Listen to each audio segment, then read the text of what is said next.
पूरा जीवन दे दिया रसोई को। और अब ये एकता कहती है कि किचन संभालना नहीं आता। हाँ भाई, नहीं आता तो नहीं आता। तभी ऑफिस से हारा थका शिवम अपने घर वापस पहुंचता है और अपनी मम्मी को बड़बड़ाते देख कुछ बोलता है। हुआ मम्मी, क्यों इतनी बिगड़ी हुई हो? किसी ने कुछ बोल दिया क्या? अरे मुझसे क्या पूछ रहा है, पूछ अपनी पत्नी से। हाँ हाँ, कर लीजिए चुगली। अपने सेंट्रलाइट एसी वाले घर को इसी दिन के लिए तो छोड़कर यहाँ पर आई थी मैं। मेरे तो कर्म ही फूट गए, बस अब मैं क्या ही बोलूँ। Centralise AC. उसे सेंट्रलाइज एसी कहती हो तुम? अरे तुम्हारे घर पे ढंग का एक कूलर तक नहीं है। मुझे बहुत अच्छे से याद है, जब हम तुम्हारे घर पे देखने गए थे तो पड़ोसी के घर से कूलर लाए थे तुम, और उसने बीच में ही दम तोड़ दिया था।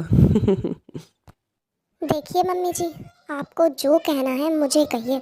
मेरे घर वालों पर मत चाहिए, वरना अच्छा नहीं होगा। वो पहले की बातें थी, लेकिन आज तो हमारे पास किसी चीज़ की कोई कमी नहीं है ना। ओ गॉड, कोई बताएगा भी मुझे कि क्या हो रहा है यहाँ पर। वो एक्चुअली भैया मैं बताती हूँ आपको। भाभी को अपने तरह से काम करना पसंद है और माँ को अपनी तरह से। लेकिन किचन तो एक ही है ना, तो ये दो तरह से कैसे चलेगा। अरे भाई, भूख लगी है, कोई इस बूढ़े को भी कुछ खाने के लिए दे दो। ये लो, इसी चीज़ की तो लड़ाई है। देखिए मम्मी जी, मैं सब लोगों का खाना बनाने जा रही हूँ। आप किचन में नहीं आएंगी तब तक मेरा काम ख़त्म ना हो। अब सबका खाना हो जाए, शाम को फिर से इस टॉपिक पर डिस्कशन करेंगे हम। ये है ललिता और एकता की रोज की बहस, जो शायद आज किसी अंजाम पर पहुंचने वाली है। फटाफट सभी के लिए खाना बना देती हूँ। एकता रोटी के नाम पर किसी देश का नक्शा बनाती और फिर कटोरी की मदद से काटकर उसे गोल करती। ये हुई ना बात, बिल्कुल गोल रोटी बनी है। अब मम्मी जी को शिकायत का मौका ही नहीं मिलेगा।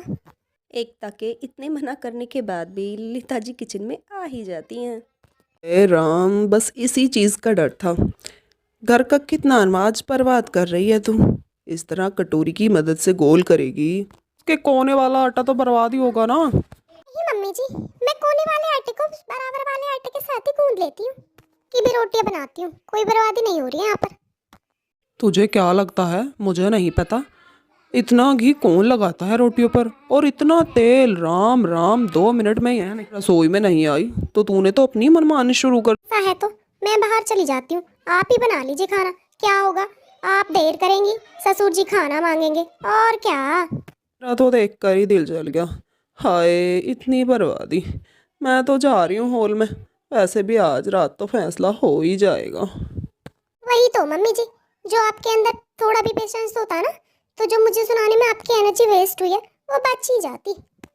एकता खाना बनाकर सभी के लिए डाइनिंग टेबल पर परोस देती है। मम्मी को एकता का काम पसंद नहीं आता और एकता को रोक टोक पसंद नहीं। मम्मी रोज खाना बना नहीं पाएगी और एकता को बनाने नहीं देगी। तो इसका और क्या सोल्यूशन है, आप लोग ही बताइए। मेरे ख्याल से तो ऐसा कर लेते हैं, रोज एक दिन रसोई ललिता संभाले और एक दिन एकता। वाह, ये सही है, मुझे कोई दिक्कत नहीं है।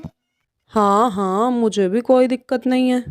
वो तो मैं हाथ बटा दिया करती थी तो सारा काम फटाफट हो जाता था। अब खुद अकेले करेगी ना, तब आएंगे होश ठिकाने। ज्यादा काम से घुटने दुखने लग जाए तो बता दीजिएगा मम्मी जी, तेल लगा दूंगी मैं। दूसरे को लुक देकर दोनों सास बहुएं अपने कमरे में चली जाती हैं। इनका तो चलता रहेगा। चलो हम तो खाना खा लें। अगले दिन सुबह 5 बजे ललिता उठकर रसोई में चली जाती है।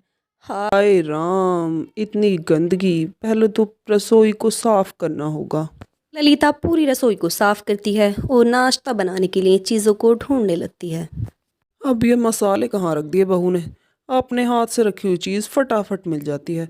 कल रात को बहू ने खाना क्या बना लिया, सारा सामान इधर उधर कर दिया। अब मुझे सारा सामान अपने हिसाब से रखना पड़ेगा। ललिता किचन के सारे सामान की रीअरेंज करती है और उसी में ही 11 बज जाते हैं। लगता है आज तो सारा खाना दोपहर में ही मिलेगा। शुभम तो बिना टिफिन लिए ही चला गया आज। मेरे होते हुए कभी 7 मिनट से भी 1 मिनट की देरी हुई है पापा जी। तेरा तहस नहस किया वो सामान ठीक कर रही थी मैं अब तक। ए जी, आप 10 मिनट रुकिए, लगाती हूँ नाश्ता। हो गया सारा काम। ललिता 2 टाइम का खाना तो बना लेती है, पर रात होते होते उसका शरीर जवाब देने लगता है। पहले तो 40-40 लोगों का खाना एक साथ बना ले लेती थी, पर शरीर ही तो है, उम्र के साथ कमज़ोरी हो जाती है। लेकिन उस एकता के सामने मैं अपनी कमज़ोरी नहीं दिखा सकती। जैसे तैसे बेचारी ललिता सबको खाना बनाकर खिलाई देती है। अगली सुबह गॉड 8 बज गए। आज तो मम्मी जी ने उठाया भी नहीं, पर वो क्यों उठाएंगी, वो तो यही चाहेंगी ना कि मैं हार जाऊं। तब फौरन रसोई में जाती है। अरे यार, ये क्या, घी के डब्बे से घी हटा दिया मम्मी जी ने। कहाँ जाएंगी इतनी कंजूसी करके। उफ, अब घी निकालो। इतनी देर में तो शुभम जी के ऑफिस का टाइम भी हो जाएगा। उनको ब्रेड बटर ही दे देती हूँ, मैं फेल नहीं होने वाली।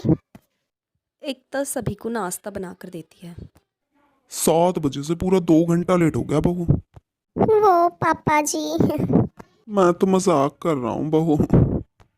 मम्मी आधा काम कर दिया करती थी तो सब जल्दी जल्दी हो जाता था, अब तो देर होगी ही ना पापा जी। दोपहर में राजमा चावल बना लेना बहू। अपनी सास की बात सुनकर एकता रसोई में आकर सोचती है, राजमा तो मम्मी जी ही बनाती थी, मैं तो तड़का ही लगाती थी। पर कोई बात नहीं, अभी तो 9 ही बजे हैं, मैं यूट्यूब में देख के सारा काम कर लूँगी। बहुत हड़बड़ाहट हो गई, अब तक नहाने का टाइम भी नहीं मिला। पहले फ्रेश हो लेती हूँ। फ्रेश होने और पूजा पाठ करने तक 12 बज जाते हैं।